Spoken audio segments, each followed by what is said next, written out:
প্রচুর প্রেমিক তৈরি হয়ে গেছিল। সে প্রেমিকরা এখন কোথায়? বাংলা পক্ষ কিছু পাল্টা প্রেম জানাতে চায় তাদের।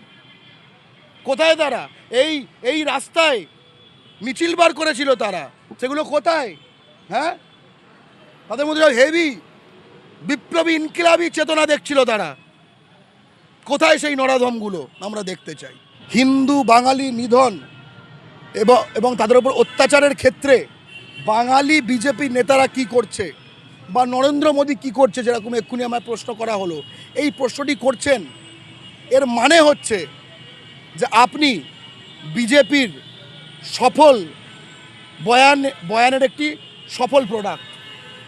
বাংলাদেশ বহুদিন যাবৎ একটি অসভ্য রাষ্ট্র, একটি অসভ্য বাংলা। আমরা বাংলাদেশকে অসভ্য বাংলা বলি, তার কারণ বাংলাদেশে রাষ্ট্রধর্ম নামক একটি কনসেপ্ট আছে। যে রাষ্ট্রধর্ম কনসেপ্ট মানে রাষ্ট্রের একটি বিশেষ ধর্ম সেটাকে বিশেষ স্থানে রাখে। তার মানে প্রতিটি মানুষ সেখানে ধর্মের নিরিখে এক নয়, কেউ উঁচু কেউ নিচু। সভ্য বাংলার বাঙালির সংগঠন বাংলা পক্ষর তরফ থেকে আমরা স্পষ্টত গত পরশু হিন্দু বাঙালি অর্থাৎ সংখ্যালঘু বাঙালি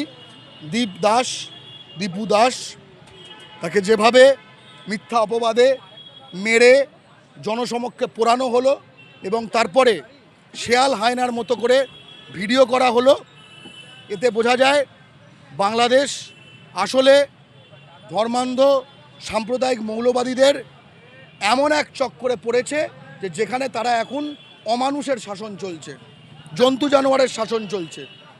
আমরা স্পষ্টত বলতে চাই যে বাংলার নবজাগরণের আদর্শে, বাঙালি জাতীয়তাবাদের আদর্শে যে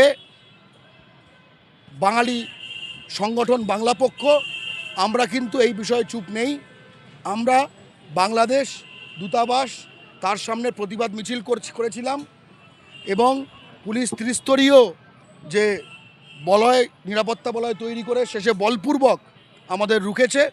কিন্তু একই সঙ্গে স্পষ্ট আমাদের হুঁশিয়ারি, ভারতের যে দূতাবাস বাংলাদেশে, দূতাবাসগুলি, সেখানে যে ধরনের আক্রমণ চলছে, সেই আক্রমণ যদি এবার রিপিট করা হয়, আমরা কিন্তু তারপরে আর কোনো কিছু এইসব মানব না, কোনো গার্ডরেল, কোনো বল প্রয়োগ আমরা মানব না।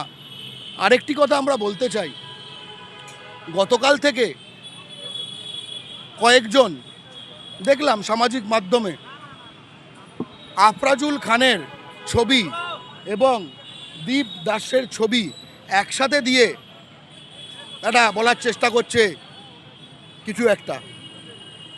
আমি তাদেরকে বলতে চাই, আফরাজুল খান হোক বা দীপ দাস হোক, তাদের এরকম রাজনৈতিক বয়ানে নির্লজ্জভাবে ব্যবহার করবেন না। যখন আফরাজুল খানকে রাজস্থানে পুড়িয়ে মারা হয়েছিল অন ক্যামেরা শম্ভুলাল রেগারের দ্বারা, এই যারা আজকে দুটো ছবি দিচ্ছে তাদের কজন পথে নেমেছিল?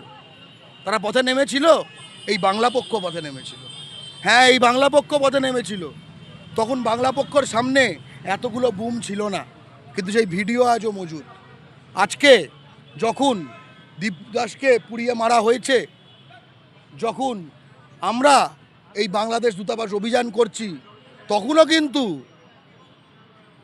কিন্তু কাশ্মীরে হিন্দু, গাঁজায় মুসলমান, এইসব নিয়ে যাদের বুকের ব্যথা খুব হয়, তাদের কিন্তু এখানে দেখতে পাওয়া যাচ্ছে না, তাদের দেখতে পাওয়া যাচ্ছে না। তার কারণ তারা কারা? যখন দীপু দাস সে যখন পুড়ছে, তখন তার আগুন তার বুকে তাদের জ্বালায় না, তারা দেখার চেষ্টা করে কোমরের তলায় তার যে পুরুষাঙ্গ সেটি কিরকম দেখতে।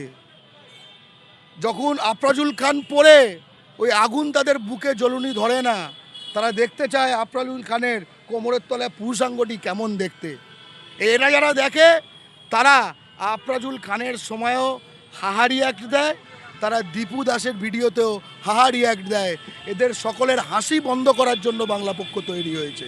এদের হাসি আমরা চিরতরে মুছে দেব, সেই জন্য বাংলা পক্ষ তৈরি হয়েছে। এবং আমার মনে পড়ে যখন এই মওদুদিপন্থী জামাতে ইসলামী এবং অন্যান্য মৌলবাদী সন্ত্রাসী সংগঠন সমর্থিত ইউনূস সরকার যখন মুক্তিযুদ্ধের চেতনাধারী একটি সরকারকে উৎখাত করে ক্ষমতায় এলো, ক্ষমতা দখল করলো, তখন আমরা পশ্চিমবঙ্গে প্রচুর এইসব তথাকথিত বিপ্লবীদের প্রতি প্রেমিক তৈরি হয়ে গেছিল, প্রচুর প্রেমিক তৈরি হয়ে গেছিল। সে প্রেমিকরা এখন কোথায়? বাংলা পক্ষ কিছু পাল্টা প্রেম জানাতে চায় তাদের। কোথায় তারা? এই রাস্তায় মিছিল বার করেছিল তারা, সেগুলো কোথায়? হ্যাঁ, তাদের মধ্যে হেভি বিপ্লবী ইনকিলাবি চেতনা দেখছিল। বাঙালি নিধন এবং তাদের উপর অত্যাচারের ক্ষেত্রে বাঙালি বিজেপি নেতারা কি করছে বা নরেন্দ্র মোদী কি করছে, যেরকম এক্ষুনি আমার প্রশ্ন করা হলো, এই প্রশ্নটি করছেন, এর মানে হচ্ছে যে আপনি বিজেপির সফল বয়ানের একটি সফল প্রোডাক্ট। হিন্দু বাঙালির সঙ্গে বিজেপির কী সম্পর্ক? হিন্দু বাঙালির বাঁচা মরার সঙ্গে বিজেপির কী সম্পর্ক? কোনো সম্পর্ক তো নেই। আমি হিন্দু বাঙালি কথাটা বলেছি। আপনি কি মনে করেন যে আরবের লোকেরা মুসলমান দরদি নয়? কিন্তু আফরাজুল খানের জন্য তারা কাঁদে না, কারণ সে মুসলমান বাঙালি। আজকে দীপু দাস হিন্দু বাঙালি, অর্থাৎ দীপু দাস হিন্দু হলেও লোয়ার গ্রুপ, নিচু, যেরকম মোদির কাছে, যেরকম আরবের কাছে মুসলমান বাঙালি মুসলমান হলেও নিচু, মিসকিন। ঠিক আছে, ওই একরকম ওই মিসকিন আর অমিত শাহ বলে কাঙালি, কথা দুটোর মানে প্রায় এক। ঠিক আছে, যারা এখনো পশ্চিমে নিজেদের মুক্তি এবং সাহায্য খুঁজছেন, ঠিক আছে, তাদেরকে বলবো এই পশ্চিমবঙ্গের মাটির ওপর ভিত্তি করে, এই বদ্বীপের আবহমান শক্তির ওপর ভিত্তি করে নিজের মাটিতে ধর্মের উপর জাতি, এই আদর্শের ওপর ভিত্তি করে প্রতিরোধ গড়ে তুলুন। এবং বিজেপির নেতারা এখানে নেই আজকে, ঠিক আছে, কারণ তাদের মোদির সভা আছে। সংখ্যালঘু ওপর আক্রমণ ভারতে হলে বাংলা পক্ষ যেরকম লড়াই করে, অন্যান্য যে কটা সংগঠন লড়াই করে ধর্মভিত্তিক, তারাও নেই এখানে।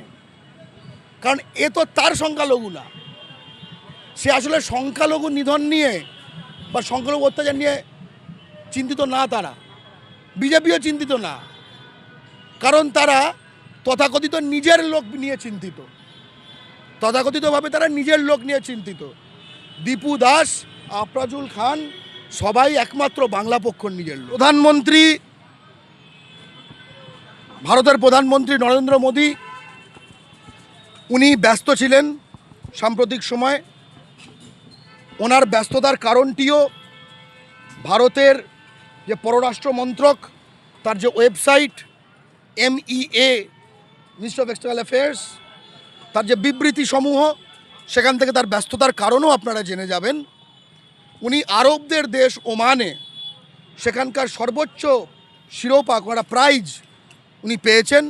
উনি সেই প্রাইজ গ্রহণ করছিলেন যে সময় দীপু দাস এর আগুন পুড়ছিল, মাথা অবধি চলে যাচ্ছিল। সেই সময়